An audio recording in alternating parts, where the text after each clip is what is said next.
بسم الله الرحمن الرحيم.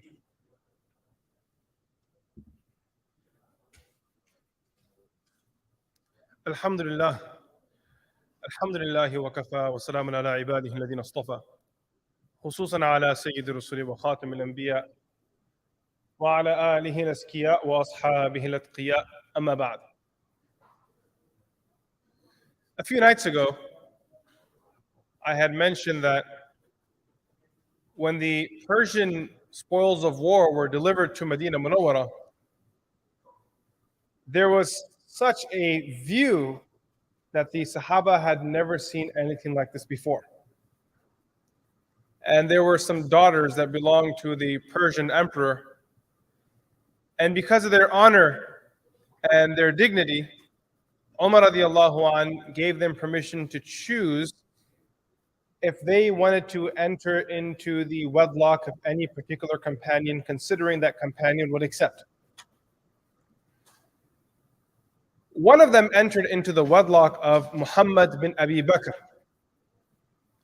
Muhammad bin AbiBakr is the son of Sayyidina Abu Bakr as-Siddiq radiallahu anh.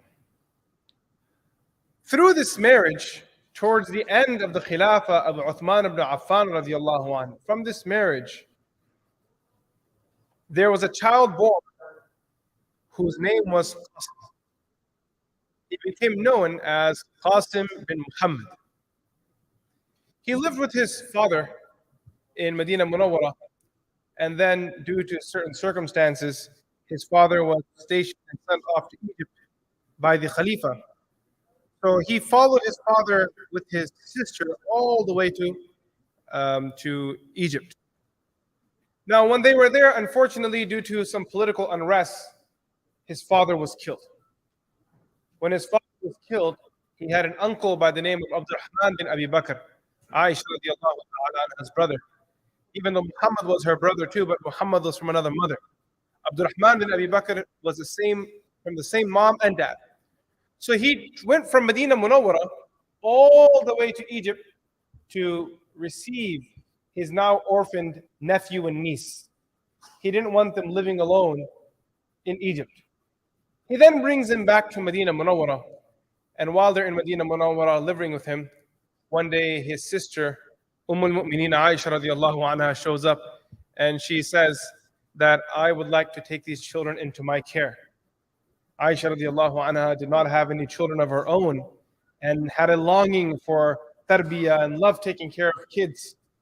So Abdurrahman radiallahu anh obliged, and the children entered into the care of al-Mu'mineen Aisha radiallahu anha.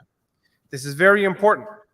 Just like yesterday, when we covered the story of Hasan al-Basri, we learned that he grew up under the care and leadership of Salma radiallahu anha. Qasim bin Muhammad, for those of you who don't know this name, is considered to be one of the 7 greatest jurists of Medina Munawwara. During the time of the Tabi'un, there was this term called Fuqaha Sab'a. They were called the Al-Fuqaha As-Sab'a, the 7 great jurists. The Maliki madhab, the entire madhab, is more or less based off of the opinions of these great Madani scholars. And one of the greatest of them was this Qasim bin Muhammad, who grew up under the guidance of al-Mu'mineen Aisha radiallahu anha. She is the one that's feeding him. She is the one that's taking care of him. He says that when the day of Arafah would come, my aunt would tie up my hair and bathe me and put on these beautiful white clothes, and we'd sit down together and we'd do al-Mu'mineen Aisha radiallahu anha's love for dua, and how much dua she made and how much she worshipped Allah, because he was so close to her. One day he said to her that, Auntie, I have a request for you. And it's quite awesome when your mother is from the Ummahat al-Mu'mineen that you can make requests that no one else in the world can ever fulfill. She was one of the very few people in the world that could actually fulfill this request. And you can't even imagine the intelligence of this young child that he actually thought of this. Young children in our day and age would say, Baba, I want to go to Best Buy. And then we'll see where the night takes us. And Qasim bin Muhammad, he says to his aunt that I'd like to see the grave of Rasulullah sallallahu alayhi wa sallam. Aisha radiallahu anha had the Prophet's grave, her father's grave, and Umar radiallahu anhu's grave in her house, and she had it covered so no one can see. So he said, I really want to see it. She said, okay, come with me.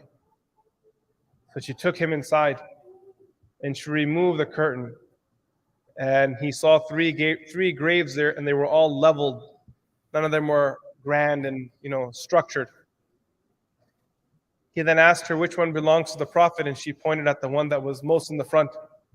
And as she pointed at it, he says that she started crying a lot. Just seeing the grave of Rasulullah sallallahu alaihi wasallam brought tears to her eyes.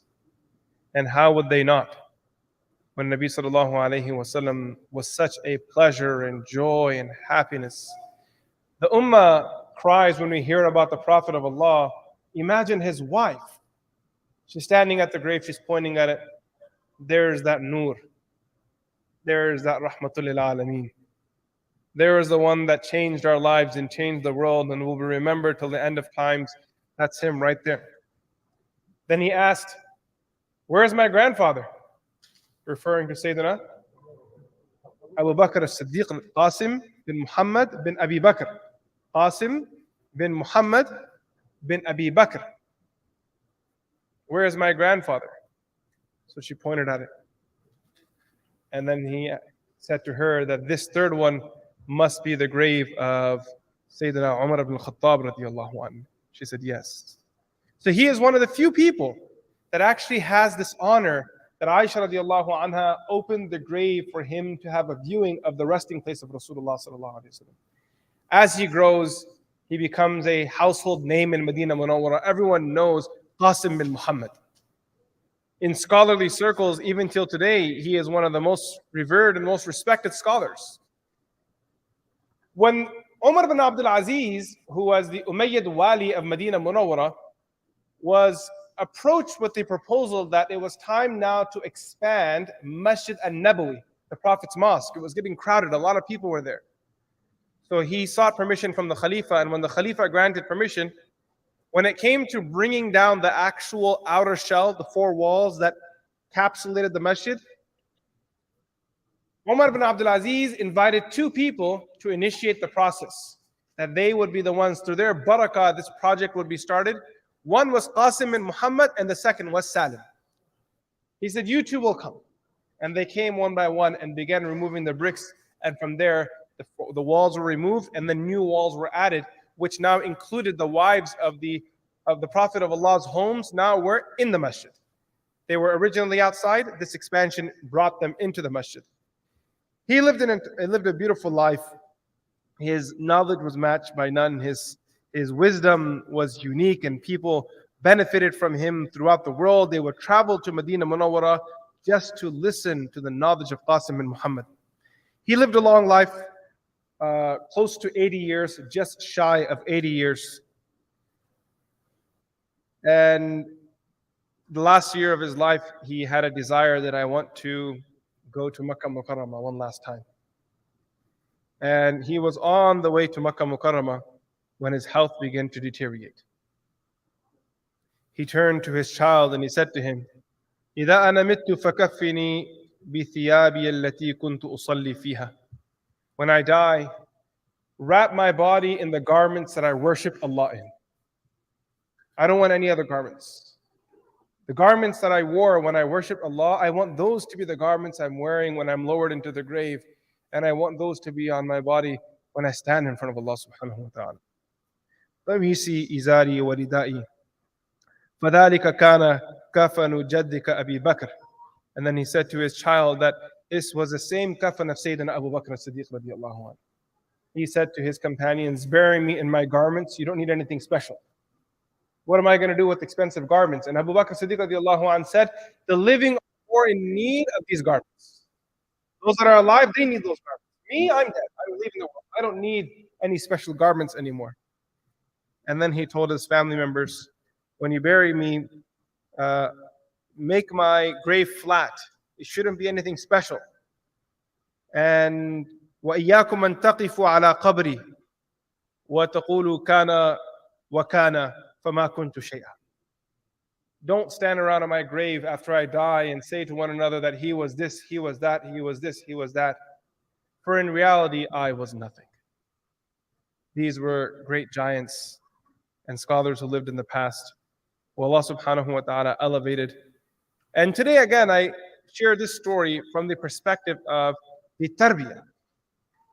I focus too much on the legacy and knowledge of Qasim and Muhammad, even though I could, and there's a lot to be discussed here. But today was about how one of the wives of Rasulullah played a pivotal role in creating another giant. An entire madhab is created from the knowledge of Qasim bin Muhammad. Imam Malik's madhab is taken from the opinions of the fuqaha sab'ah, and at the top of the fuqaha sab'ah, right at the top of that list, is who? Qasim bin Muhammad bin AbiBakr. So today's lesson, tonight living with the legends, is for the mothers and the fathers. It's for you to know that what your children become and the potential that they have and the great accomplishments that lie ahead of them, you need to put those seeds in the ground today. Don't look at the standard of parenting around you. Unfortunately, it is horrible. It is a disaster. So don't look left and right. Bury your head down into the books and look at the example of the Sahaba, the Tabi'un, the generations that came after, the Anbiya alayhim wassalam. Have ambition. Believe in yourself. Don't try to raise another 9 till 4 kid who's going to work for some corporation like a minion. Create a wali, create a mujaddid.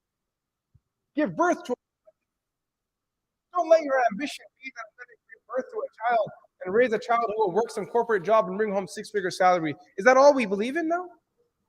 Look at these people that a millennium later, their name is mentioned.